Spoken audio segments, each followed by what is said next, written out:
My neglectful parents, who kicked me out when I turned 18 and cut me off completely, had the audacity to show up at my son's birthday party asking for money. Later, they even tried to sue me for $50,000 I never stole. Hello, everyone. My name is Mike, and I just turned 28.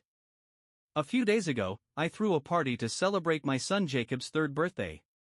Most of the guests were our colleagues who had kids or Jacob's little friends from daycare, along with their parents. I had also invited my estranged parents, Rick and Karen, after they reached out 2 weeks earlier saying they wanted to make amends. Let me give you a little background so you can understand why I do not have a great relationship with them. My parents kicked me out of the house a decade ago, just a couple of months before I was supposed to start college. To top it off, they chose my 18th birthday as the perfect day to throw me out. Growing up, my parents were never the nurturing or supportive kind. I felt ignored and unwanted for most of my childhood. If you ask me, the only reason they did not kick me out long before my 18th birthday was probably because it would have been illegal. But as soon as they had the legal green light, they did not hesitate. Honestly, I was not shocked that they wanted me gone. What surprised me was their timing on my birthday and right before I was supposed to start college. I tried reasoning with them, asking if they would let me stay just until I graduated or help me with my tuition. But they were firm in their decision. They wanted me out so they could live the carefree life they had always dreamed of without the burden of parenting holding them back. Their grand plan was to start a business, a financial gamble they could not take while still supporting me, and then travel across the United States in an RV. As much as I hated them for their selfishness, I could not fault their dreams. It just hurt that they were willing to sacrifice my future to chase them. I tried everything to change their minds. I begged, pleaded, and even broke down in tears. None of it worked. They told me I had 1 month to leave the house and figure out how to survive on my own. At the time, I was working as a cashier at a local store, saving up for a car. After their ultimatum, I knew that money would have to go toward survival instead. I was furious and heartbroken. My parents and I had never been close, but this pushed me to a whole new level of resentment. Within 2 days, I reached out to every relative I could think of, asking if anyone would help me. Most of them turned their backs on me, which was not surprising.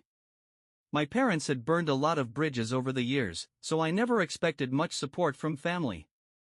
My friends were sympathetic, but they had their own lives and responsibilities. None of them could take me in.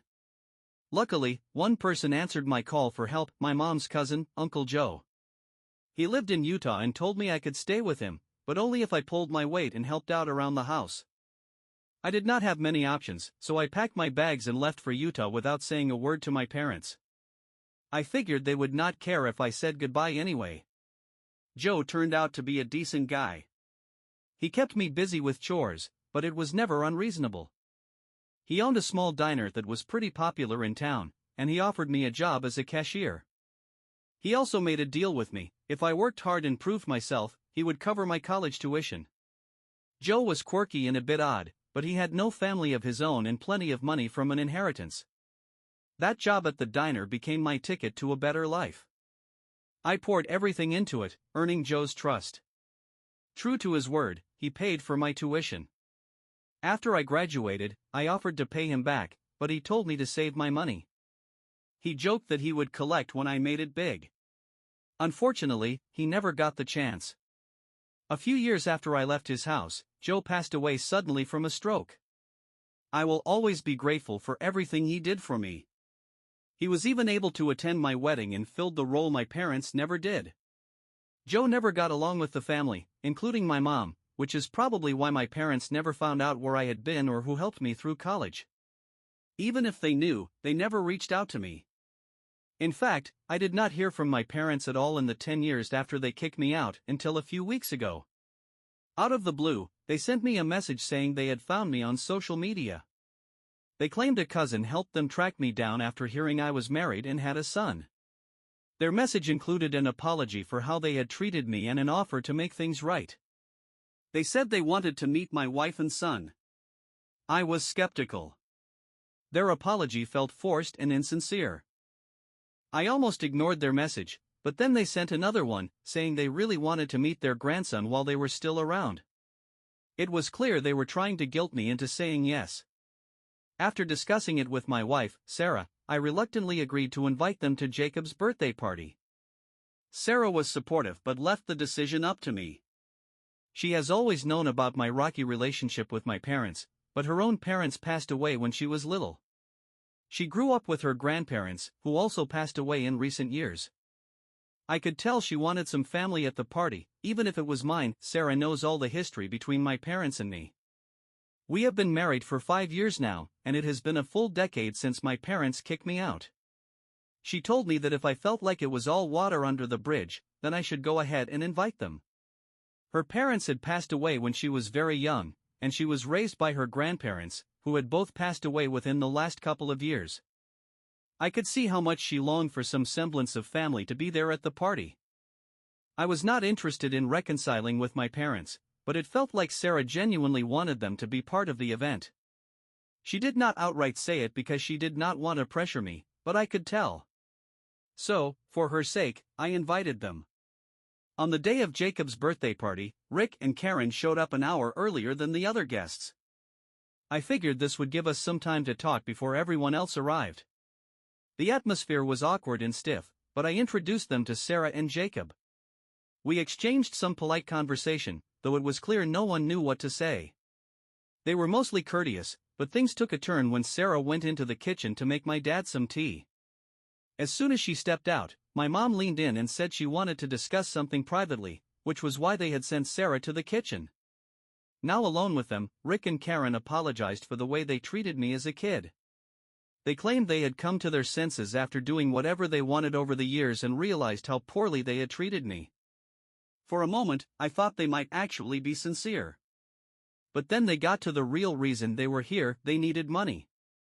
They explained that they had blown through most of their savings during their travels and were now struggling to pay their bills. They said they knew Sarah and I were doing well. She is a real estate agent, and I work at a bank, and asked if we could help them financially. I was furious. Their apology suddenly felt cheap, like it was nothing more than a setup for their request. They even used Jacob, their grandson, as part of their manipulation to soften me up. While it did not work on me, I could tell Sarah had been taken in by their act. I did not blame her. She did not know them like I did, and she deeply missed having family around. Still, I regretted ever inviting them. I kept my mouth shut because Sarah returned with tea and coffee. She was in a great mood, so I decided not to ruin it. My mom told me to think about their request, and I nodded just to get through the moment. Later, Sarah asked what we had talked about. I told her we would discuss it after the party because I did not want an argument while the guests were arriving. She spent the next few minutes chatting with Rick and Karen, clearly enjoying herself, while I sat there quietly, feeling like I might explode.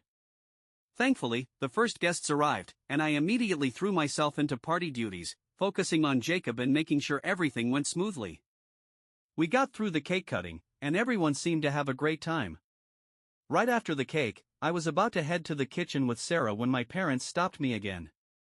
They wanted to know if I had decided yet. At that moment, I snapped. I told them to sit in the living room with the other guests and wait. After everyone had their cake, I stood in the middle of the room and gave a speech I had been rehearsing in my head ever since Rick and Karen cornered me. I started by introducing my parents to the group. At first, they looked pleased, probably thinking I was showing them off. But then I began to recount my childhood, how they had kicked me out on my 18th birthday, forcing me to live with my uncle to survive. I framed the story with humor, telling it like a comedy routine. The guests laughed along, but Rick and Karen's faces turned red with embarrassment. I made sure to mention how we had not spoken for a decade until they recently contacted me to meet their grandson. I added a little jab, saying I was grateful they were not like those nightmare parents who show up only to ask for money. Everyone chuckled, but my parents' laughter was obviously forced. I managed to keep the tone light enough that the party atmosphere did not completely sour. Eventually, the guests started leaving. Unsurprisingly, Rick and Karen were the first ones out the door. They gave me dirty looks but said nothing, for which I was grateful. The last thing I wanted was a scene on my front porch. When the house was quiet and Jacob was asleep, Sarah and I finally had a chance to talk. I barely opened my mouth before she lashed out. She told me the speech was unnecessary, embarrassing, and cruel. She said I owed everyone, including my parents, an apology for my behavior. I explained what my parents had really been there for, but Sarah brushed it off, saying it did not matter. She accused me of ruining Jacob's birthday by making it all about me. I thought that was unfair. Jacob is only 3, and he would not even remember this day in a few years, let alone what I said. As for the guests, they seemed entertained by the way I told the story. I did not see any harm in it. I needed to call my parents out for the way they had treated me, and this felt like the perfect opportunity. Sarah did not see it that way, though. She insisted I had acted selfishly. By then, I was already exhausted and stressed. Her reaction just added to it. I told her she had pushed me to invite them in the first place, so if anything, she should be more understanding. I should not have snapped, but I did, and I called her self-centered. That was the breaking point. Sarah started crying, and I felt awful. I tried to comfort her, but she pushed me away and said she would not talk to me again until I apologized to everyone at the party. She moved her things to the guest bedroom that night, and we have barely spoken since. Today, I finally decided to talk to Sarah about what happened. I had been avoiding the conversation, but the comments on my original post were pretty split about whether I was in the wrong. In the end, I figured it was better to just sit down with her and hash it out, because that is how marriage is supposed to work. It has been 6 days since the party. For 6 long days, we have barely spoken to each other and have been sleeping in separate rooms.